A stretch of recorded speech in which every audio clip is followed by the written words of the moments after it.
Selamat pagi semuanya, selamat berjumpa di mata kuliah Struktur Data dan Algoritma.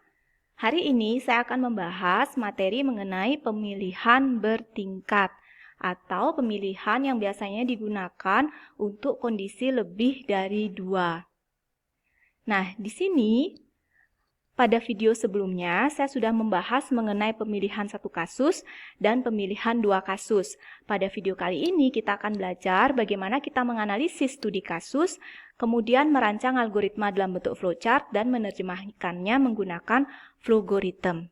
Adapun studi kasus yang diberikan adalah dibaca sebuah bilangan bulat dari papan kunci, kemudian tentukan apakah bilangan tersebut positif, negatif, atau nol.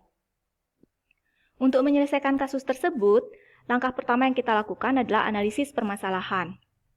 Hal pertama dalam analisis permasalahan adalah menentukan data yang menjadi masukan bagi algoritma. Pada studi kasus kita ini, yang menjadi masukan bagi algoritma adalah sebuah bilangan bulat yang dibaca dari papan kunci. Bilangan bulat di sini kita nyatakan sebagai variabel dengan tipe integer. Sehingga pada bagian deklarasi kita akan membutuhkan sebuah variabel, kita beri nama bilangan dengan tipe integer. Pada bagian deskripsi kita akan membutuhkan proses membaca bilangan dari papan kunci dengan menggunakan notasi read bilangan. Langkah kedua dalam analisis permasalahan adalah menentukan data yang menjadi keluaran bagi algoritma. Dari studi kasus kita di sini, keluarannya adalah pesan yang bertuliskan bilangan positif atau bilangan negatif atau bilangan nol berdasarkan kondisinya. Pesan ini tidak perlu disimpan di dalam variabel, kita bisa lekatkan di dalam perintah mencetak sebagai konstanta. Sehingga pada bagian deklarasi kita tidak membutuhkan variabel untuk data keluaran, dan pada bagian deskripsi kita akan membutuhkan proses untuk mencetak bilangan positif atau bilangan negatif atau bilangan nol sesuai dengan kondisinya. Langkah ketiga dalam analisis permasalahan adalah menentukan proses yang mengubah data masukan menjadi data keluaran. Di sini prosesnya adalah proses pengecekan bilangan yang dibaca dari piranti masukan. Kondisinya adalah yang pertama, jika bilangan itu lebih besar dari 0, maka dinyatakan sebagai bilangan positif. Kondisi yang kedua adalah jika bilangan itu lebih kecil dari 0, maka dinyatakan sebagai bilangan negatif. Dan kondisi ketiga itu adalah jika bilangan sama dengan 0, maka dinyatakan sebagai bilangan 0. Dari analisis permasalahan bisa kita simpulkan bahwa bagian deklarasi hanya membutuhkan satu variabel, yaitu bilangan dengan tipe data integer. Sedangkan bagian deskripsi akan membutuhkan proses. Yang pertama adalah read bilangan, yang kedua adalah pengecekan bilangan dengan 3 kondisi, dan yang ketiga adalah write bilangan positif atau bilangan negatif atau bilangan nol. Hasil analisis permasalahan kita akan gunakan untuk langkah berikutnya, yaitu desain algoritma flowchart. Di sini kita akan menentukan simbol-simbol yang kita butuhkan, yaitu pada bagian mulai tentunya menggunakan simbol elips, bagian deklarasi menggunakan simbol persegi 6, dan pada bagian deskripsi untuk proses read menggunakan simbol jajaran genjang, proses pengecekan bilangan menggunakan simbol belah ketupat, dan proses write menggunakan simbol jajaran genjang. Sedangkan bagian selesai tentunya menggunakan simbol elips. Seluruh notasi ini kita akan gunakan untuk merancang flowchart. Di sini kita rancang dulu flowchartnya secara manual. Ini adalah flowchartnya secara manual, yaitu diawali dengan simbol elips untuk mulai, diikuti oleh simbol segi 6 untuk deklarasi variabel, yaitu bilangan bertipe integer, diikuti oleh simbol jajaran genjang untuk membaca nilai bilangan dari piranti masukan, kemudian diikuti oleh belah ketupat yang pertama untuk kondisi yang pertama, yaitu bilangan lebih besar dari 0. Di sini ada 2 cabang, yaitu ya dan tidak. Ya ini adalah kondisi jika bilangan lebih besar dari 0 atau positif, sehingga diikuti oleh simbol jajaran genjang untuk mencetak pesan positif. Sedangkan kondisi tidak di sini adalah untuk bilangan tidak lebih besar dari 0, sehingga kita memerlukan pengecekan yang kedua, yaitu belah ketupat yang kedua, untuk kondisi bilangan lebih kecil dari 0. Belah ketupat ini juga akan menghasilkan 2 kondisi, yaitu ya dan tidak. Untuk ya, ini adalah jika bilangannya lebih kecil dari 0 atau negatif, sehingga diikuti oleh simbol jajaran genjang untuk mencetak pesan bilangan negatif. Sedangkan untuk tidak, artinya bilangan ini tidak memenuhi kondisi pertama, tidak memenuhi kondisi kedua. Sehingga otomatis dia memenuhi kondisi ketiga, yaitu bilangan sama dengan 0. Di sini kita tidak perlu mencantumkan belah ketupat lagi, ya. Jadi di sini kita langsung menampilkan atau mencetak pesan bilangan 0 dengan menggunakan simbol jajaran genjang.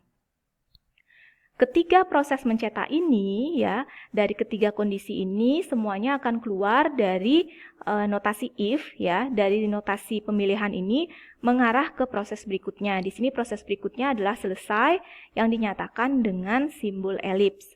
Selanjutnya, flowchart manual ini kita akan implementasikan menggunakan Flowgorithm. Pada aplikasi Flowgorithm yang sudah terbuka, secara otomatis akan ada dua buah simbol, yaitu simbol min dan simbol n.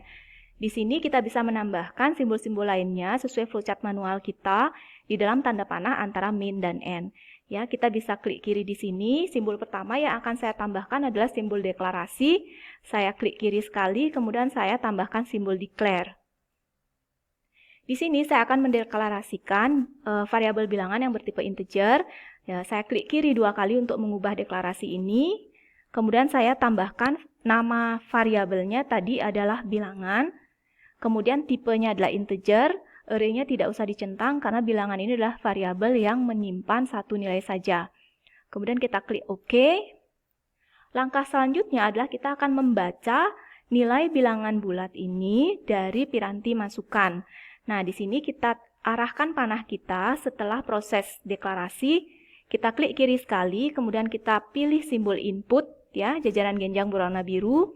Kemudian kita akan ubah input ini dengan cara klik kiri dua kali. Kita ketikkan nama variabel yang akan menyimpan data yang dibaca dari piranti masukan. Nama variabelnya adalah bilangan, sesuai yang sudah kita deklarasikan tadi. Kemudian kita klik OK. Langkah berikutnya adalah kita akan melakukan proses pengecekan. Pengecekan untuk kondisi yang pertama, kita lakukan setelah proses input bilangan. Jadi klik kiri tanda panah setelah input bilangan. Di sini kita akan menggunakan control if belah ketupat, ya. Kita klik kiri. Pada notasi if yang muncul, di sini sudah otomatis muncul, ya. Ada dua cabang, ada true dan false. Nah, di sini kita isi terlebih dahulu kondisinya pada belah ketupat if. Kita klik kiri dua kali. Kondisi pertama yang mau kita cek adalah apakah bilangan tersebut positif atau dinyatakan dengan bilangan lebih besar dari 0. Ya, kemudian kita klik OK.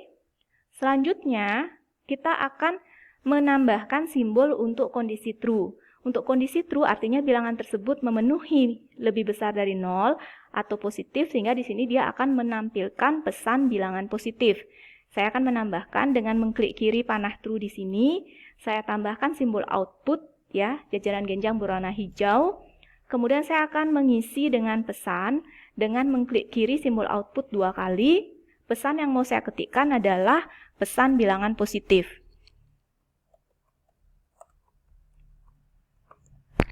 Karena ini teks, ya, string, maka harus diapit oleh tanda petik 2. Kemudian saya klik OK.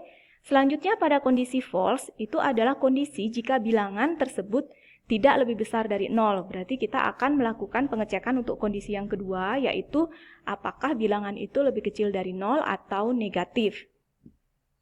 Jadi sekarang kita akan tambahkan satu kondisi baru lagi untuk kondisi yang kedua, yaitu simbol if pada panah false ini. Jadi klik kiri sekali, kemudian kita pilih lagi control if. Kemudian akan muncul notasi if yang memiliki panah true dan panah false juga. Nah, di sini kita akan tambahkan kondisi untuk bilangan negatif. Jadi klik kiri dua kali kondisi if di sini. Di sini kita ketikkan kondisi yang menyatakan bilangan negatif, yaitu bilangan lebih kecil dari 0. Kemudian kita klik OK. Selanjutnya, pada kondisi true itu adalah kondisi yang memenuhi bilangan tersebut lebih kecil dari 0 atau bilangan negatif. Sehingga kita akan mencetak pesan bilangan negatif. Jadi arahkan panahnya ke kondisi true, klik kiri sekali. Kita akan tambahkan simbol output jajaran genjang berwarna hijau. Nah, pada output ini kita akan mencetak tulisan bilangan negatif. Jadi klik kiri dua kali pada output. Kemudian kita ketikkan bilangan negatif. Jangan lupa, karena ini adalah teks atau string, harus diapit oleh tanda petik 2. Kemudian kita klik OK. Selanjutnya, pada kondisi false di sini adalah kondisi yang tidak memenuhi kondisi pertama atau bilangan lebih besar dari 0 dan juga tidak memenuhi kondisi kedua yaitu bilangan lebih kecil dari 0. Berarti dia memenuhi kondisi untuk bilangan sama dengan 0. Di sini untuk false kita tidak perlu lagi menambahkan pengecekan kondisi lagi karena kondisinya hanya ada 3. Jadi otomatis kalau nggak 1, 2 berarti dia akan ke false ini. Jadi di sini kita bisa langsung tambahkan simbol output untuk mencetak bilangan 0. Ya, kita klik kiri sekali. Kemudian kita pilih simbol output jajaran genjang berwarna hijau. Kita akan ubah teks yang muncul dengan cara mengklik kiri output 2 kali. Jadi kita ketikkan di sini pesannya yaitu bilangan 0. Jangan lupa ini adalah teks string ya, jadi harus diapit oleh tanda petik 2. Kemudian kita klik OK.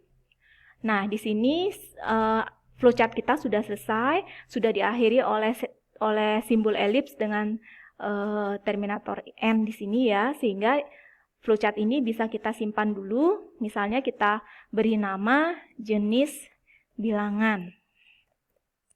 Kemudian kita klik save. Selanjutnya kita bisa eksekusi untuk mengetahui output dari flowchart kita ini.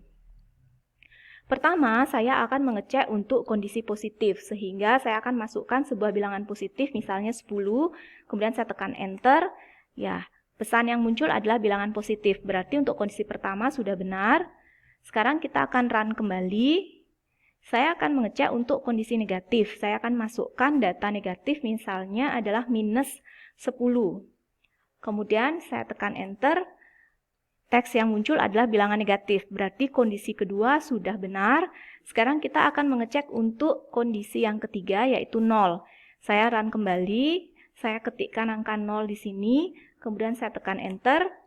Ya, teks yang muncul adalah bilangan 0. Berarti ketiga kondisi yang ada di dalam flowchart itu sudah sesuai dengan output yang kita harapkan.